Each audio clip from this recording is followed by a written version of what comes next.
warahmatullahi wabarakatuh. Nama saya Mia Yolanda Saigara SPD MPD, mahasiswa PPG Prajurit Unsu 2022. Nama saya Alina Khairia, mahasiswi PPG Pelajaran Matematika gelombang kedua, asal LPTK Universitas Muhammadiyah Sumatera Utara. Hai semuanya, apa kabar? Baik, alhamdulillah. Nah, hari ini kita akan belajar matematika mengenai bangun datar, yaitu jajar genjang. Apakah kalian pernah melihat bangun datar yang berbentuk jajar genjang? Pernah nggak lihatnya? Nah, coba lihat gambar ini. Kue apa namanya? Itu wajik. Nah, jadi kalian ada yang pernah makan kan? Rasanya ini manis sekali. Nah, ini kue ini berbentuk jajar genjang. Kemudian coba lihat ini. Benda apakah ini? Yaitu bingkai foto yang berbentuk jajar genjang. Ini dia. Apa ini? Wah, ada kapal pesiar ya. Nah, kapal pesiarnya berbentuk jajar genjang. Setelah kamu melihat benda-benda yang berbentuk jajar genjang di sekelilingmu, maka coba definisikan. Nah, untuk mengetahui jajar genjang itu apa, kita harus mengetahui sifat-sifat dari bangun datar jajar genjang. Mari simak penjelasannya. Nah, sifat yang pertama, coba kita lihat sisi-sisinya. Sisi-sisinya ada yang sama panjang kan? Sisi yang atas dan sisi alasnya memiliki panjang yang sama. Nah, kemudian yang mana lagi? Ada yang ini, ya kan? Nah, yang pinggir-pinggir itu. Oke, nah sama panjang nggak kalau kita lihat gambarnya? Sama panjang. Nah, bisa kita simpulkan bahwa sisi-sisinya yang berhadapan itu memiliki panjang yang sama dan juga sejajar. Kemudian apalagi sifat-sifatnya yang bisa kalian lihat dari gambar tersebut.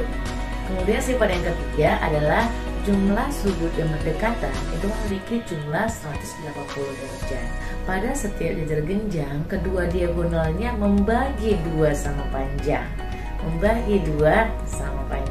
Dari keempat sifat tersebut, jajar genjang adalah segi empat yang memiliki sisi yang berhadapan, sejajar dan sama panjang, dan memiliki sudut-sudut yang berhadapan sama besar. Kemudian kita akan menemukan rumus dari jajar genjang. Wah, kira-kira rumus dari jajar genjang itu apa ya? Mari simak penjelasannya. Jadi sekarang kita akan menjadi seorang profesor. Dari mana sih asalnya rumus jajar genjang? Nah, kita harus cari tahu sendiri. Di sini kita akan belajar. Mari ikuti langkah-langkahnya.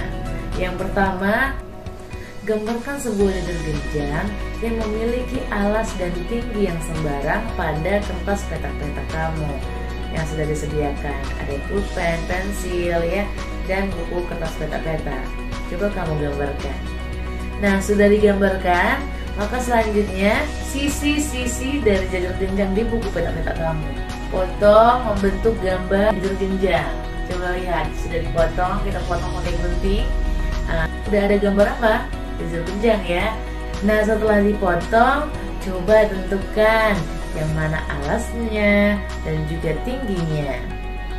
Mana alasnya dan tingginya? Alasnya di bawah, kemudian tingginya yang di samping itu kan? Nah, itulah tingginya. Bisa kita ambil di dalam jajar genjangnya, itu juga tingginya ya. Oke, itu tingginya. Kemudian kamu potonglah menurut garis diagonalnya. Coba lihat garis diagonalnya. Nah, coba kamu potong. Garis diagonalnya. Nah, setelah kita potong, coba kita putar. Wah, menjadi bangun datar. Apakah itu? Yaitu segitiga. Ada berapa buah segitiganya? 2. Keren. Ada 2 buah segitiga. Dari jajar genjang kita mendapatkan dua buah segitiga dari perpotongan diagonalnya. Penemuan yang sangat keren ya. Nah, jadi coba kita lihat di sini. Kalau misalnya kita mau menemukan luasnya, kan kita mau menemukan luasnya nih. Kalau jajar genjang adalah dua segitiga, berarti luas dari jajar genjang adalah 2 dikali luas segitiga, kan? Nah, minggu lalu kita sudah belajar mengenai segitiga, ada luas dan kelilingnya. Nah, coba kita masukkan. Berarti luas jajar genjang sama dengan 2 dikali luas segitiga. Luas segitiga itu apa? Coba ingat. Nah, setengah alas kali tinggi. Oke, kita masukkan. Oke, setengah alas kali tinggi. Kita kalikan 2 dikali setengah, ya. Itu habis ya, 2 dibagi 2 berarti itu 1. Berarti tinggal apa? Alas dikali tinggi. Keren. Itulah dasar atau konsep dari rumus luas jajar genjang.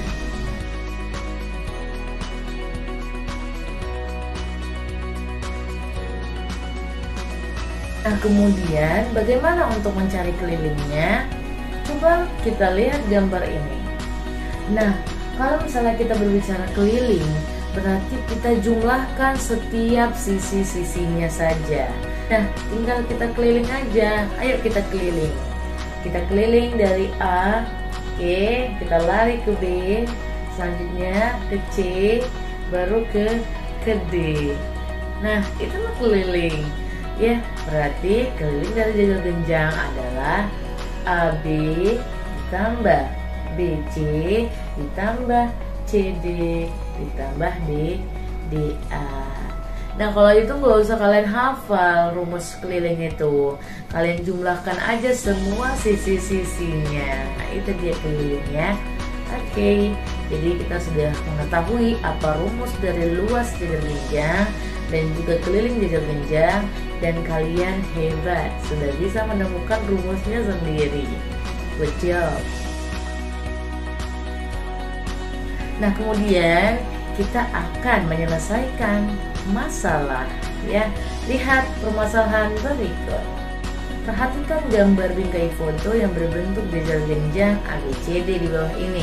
Berapakah luas dan keliling dari bingkai foto berbentuk jajar genjang tersebut? Nah, mari kita bahas. Pertama, yang harus kita lakukan adalah apa yang diketahui pada soal. Nah, kalau kita lihat yang di bawah, yaitu alasnya. Maka panjang alasnya bawah atau alasnya, ya, yaitu garis AB itu 24 cm. Kemudian sisi yang sebelah kanan yaitu BC yaitu 15 cm. Kemudian kita lihat juga ada diketahui tingginya, tinggi jajar genjangnya yaitu 10 cm. Nah, dari yang diketahui, ya, berarti yang diketahui adalah AB, panjang BC, dan juga tingginya. Nah, mari kita langsung jawab. Kemudian apa yang ditanyakan? Yaitu tentukan nilai luas dan kelilingnya. Oke, mari kita jawab di sini. Nah, untuk yang pertama kita akan selesaikan dulu untuk luas dari jajar genjang. Apa tadi rumus luas jajar genjang? Yaitu alas dikali tingginya, ya, alas dikali tingginya. Nah, kita masukkanlah rumusnya. Berarti luas sama dengan alas dikali tinggi sama dengan alasnya tadi berapa? Yaitu AB, kan, sama dengan AB dia. Berarti alas adalah 24 dikalikan tingginya yaitu 10. Iya, berarti 24 dikali 10 yaitu 240 cm persegi. Oke, kemudian keliling. Bagaimana tadi mencari keliling? Yaitu kita jumlahkan semua sisi-sisinya, kan? Nah, kalau kita lihat sisinya ini ketahui AB. Oke, AB itu 24 cm. Nah, kalau AB 24 cm, yang di atas sama nggak panjangnya? Kita lihat, ya. Kalau jajar genjang itu sisi yang berhadapan itu sama panjang, berarti AB itu sejajar atau sama panjang dengan CD. Oke, berarti CD itu kita buat dulu yang diketahui ya. CD-nya adalah 24 cm. Kemudian yang BC. Yang BC itu sejajar sama DA. Oke, kita buat DA-nya adalah 15 cm. Udah kita jumlahkan semuanya, kita keliling dari AB. Berarti AB yaitu 24 ditambah BC yaitu 15 ditambah CD yaitu 24 ditambah DA yaitu 15. Kita jumlahkan berarti hasilnya adalah 78. Berarti keliling dari bingkai foto yang berbentuk jajar genjang adalah 78 cm. Jadi kita sudah menemukan nih luas dan keliling dari bingkai foto tersebut. Itu saja yang akan kita pelajari mengenai jajar genjang. Selanjutnya untuk trapesium akan dibahas oleh teman saya yaitu Ayuni Khairiyah SPD MPD. Terima kasih. Kali ini saya akan menjelaskan tentang menemukan rumus, luas, dan keliling dari trapesium. Selamat menyaksikan. Teman-teman semua, kira-kira apa ya trapesium itu? Bagaimana ya bentuk trapesium dalam kehidupan sehari-hari? Yuk kita bahas yuk. Baik, jadi trapesium adalah segi empat yang memiliki satu pasang sisi sejajar dan tidak sama panjang. Ya, jadi kata kuncinya 3. Yang pertama, dia adalah segi empat. Kemudian dia memiliki satu pasang sisi sejajar, dan yang ketiga dia tidak sama panjang. Seperti itu. Oke, sebagai contoh, ini ada satu buah trapesium. Oke, trapesium tersebut dinamakan trapesium ABCD. Nah, trapesium tersebut memiliki 4 buah sisi. Yang pertama sisi AB, kemudian sisi BC, lalu sisi CD, dan terakhir sisi DA atau boleh juga AD. Ya, boleh ya bolak-balik kayak gitu. Oke, selanjutnya dia memiliki sisi sejajar, yakni sisi AB sejajar dengan sisi CD dan dia tidak sama panjang, di mana sisi AB lebih panjang dari sisi CD. Bisa ya? Oke, kita lanjutkan. Nah, terus bagaimana ya bentuk trapesium dalam kehidupan sehari-hari? Oke, akan kita berikan contohnya. Yang pertama ini, oke? Yang pertama ini atapnya berbentuk trapesium. Kemudian yang kedua ini, ya, tasnya berbentuk trapesium. Dan yang ketiga adalah ini, ya, trolinya juga berbentuk trapesium. Kemudian yang keempat nih, ada kapal. Nah, sampannya itu berbentuk trapesium. Masuk ke jenis-jenis trapesium. Nah, trapesium memiliki 3 jenis. Yang pertama, trapesium sama kaki. Yang kedua, trapesium siku-siku. Dan yang ketiga, trapesium sembarang. Oke? Nah, kita masuk dulu ke trapesium sama kaki. Ada contoh nih di bawah. Nah, namanya trapesium PQRS. Oke? Nah, trapesium tersebut memiliki sisi PS dan QR yang sama panjang atau disebut dengan kaki-kaki dari trapesium sama kaki. Nah, trapesium sama kaki ini memiliki ciri-ciri. Yang pertama, dia memiliki 4 sisi. Oke? Ciri yang kedua, dia memiliki satu pasang sisi yang tidak sama panjang. Nah, sisi yang tidak sama panjang itu adalah sisi PQ dan sisi SL. Nah, yang atas dan yang bawah tidak sama panjang. Oke? Nah, ciri yang ketiga, dia memiliki satu pasang sisi yang sama panjang atau biasa yang disebut dengan kaki-kakinya, di mana sisi PS dan sisi QR sama panjangnya. Oke, lanjut yang kedua yakni trapesium siku-siku. Oke, nah gambarnya seperti ini. Nah, trapesium ini disebut dengan trapesium STUV, ya, STUV, di mana dia memiliki dua buah sudut siku-siku, yakni sudut V dan sudut S. Oke, sudut V ini biasa disebut dengan sudut SVU dan sudut S biasa disebut dengan sudut FST.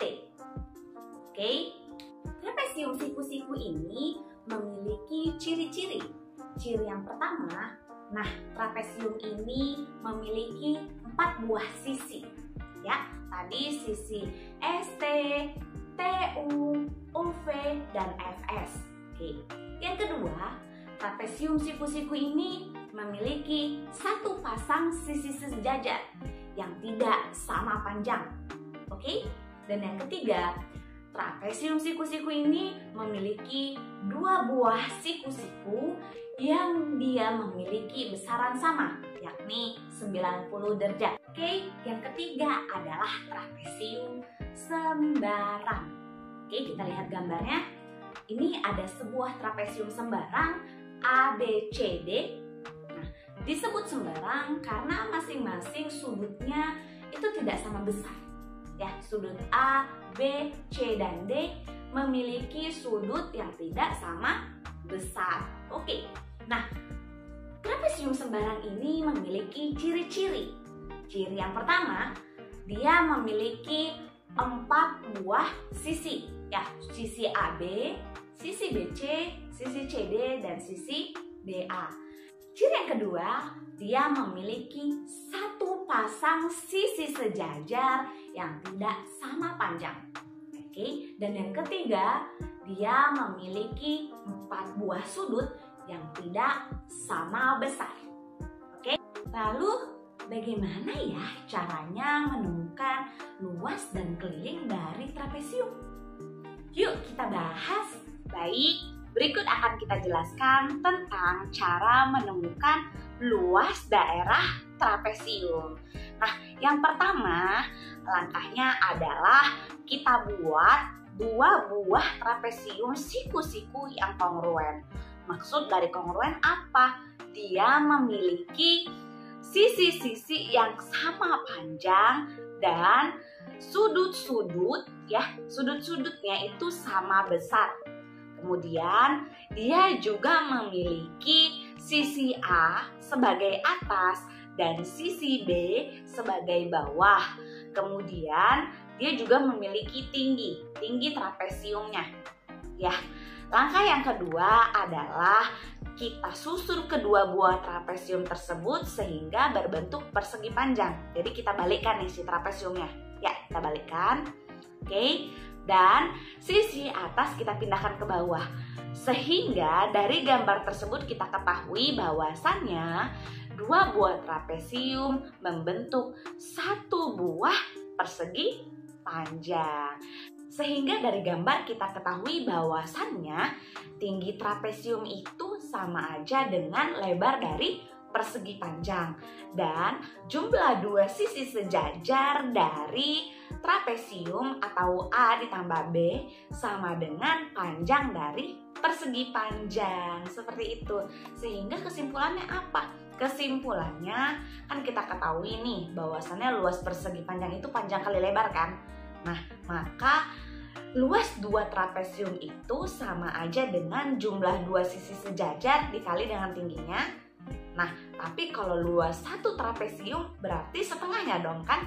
Setengah kali jumlah sisi sejajar dikali tinggi. Seperti itu. Lalu, bagaimana cara mencari rumus dari keliling trapesium?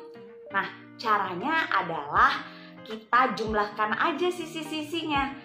Kan ini misalnya ada gambar trapesium nih, kita jumlahkan sisi AB ditambah sisi BC ditambah sisi CD dan sisi DA. Semua sisi-sisinya kita jumlahkan. Oke, tadi juga di luas trapesium kita udah tahu bahwasannya rumusnya adalah setengah dikali jumlah sisi sejajar terus dikali dengan tinggi. Ya benar. Lanjut, ini ada contoh soal. Nah, soalnya sebuah rumah berbentuk trapesium siku-siku dengan ukuran dua sisi yang sejajar, panjangnya 8 dan 12 meter serta tingginya 10 meter. Jika harga tanah per meter kuadrat itu adalah 550.000, berapa harga seluruh luas tanah rumah tersebut? Oke, kita bahas. Nah, kita buat dulu nih diketahuinya supaya gampang. Panjang sisi sejajar A-nya itu 8 meter, B-nya 12 meter. Kemudian tingginya 10 meter. Harga tanah per meter kuadratnya itu adalah 550.000. Lalu apa yang ditanya? Nah, yang ditanya adalah harga seluruh luas tanah rumah tersebut. Oke. Nah, kita buat penyelesaiannya. Nih, dijawab dulu langkah yang pertama. Kita buat dulu nih rumus dari luas untuk mencari trapesium. Nah, yang pertama itu rumusnya itu kan setengah kali jumlah sisi sejajar kali tinggi kan. Nah, langkah yang kedua, ya udah tinggal kita masukin aja. Setengah jumlah sisi sejajarnya itu kan tadi 8 meter ya, tambah 12 meter. Kemudian dikali dengan 10 meter tingginya. Lalu kita jumlahkan setengah dikali 20, lalu dikali dengan 10. Di atas kita dapat hasilnya adalah setengah dikali dengan 200 meter dan hasil akhirnya itu adalah 100 meter kuadrat. Nah, langkah yang kedua, kita hitung harga tanahnya. Harga tanah itu adalah luas tanah dikali harga per meter kuadrat. Ya, luas tanahnya itu tadi adalah 100 ya. Kemudian harga per meter kuadratnya 550.000. Lalu kita kalikan hasilnya adalah 55 juta rupiah. Sehingga kesimpulannya apa? Nah, kesimpulannya adalah harga luas seluruh tanah tersebut adalah 55 juta rupiah. Cukup sekian dari kami, kurang dan lebihnya mohon maaf. Wassalamualaikum warahmatullahi wabarakatuh. Jangan lupa untuk like, subscribe, and share.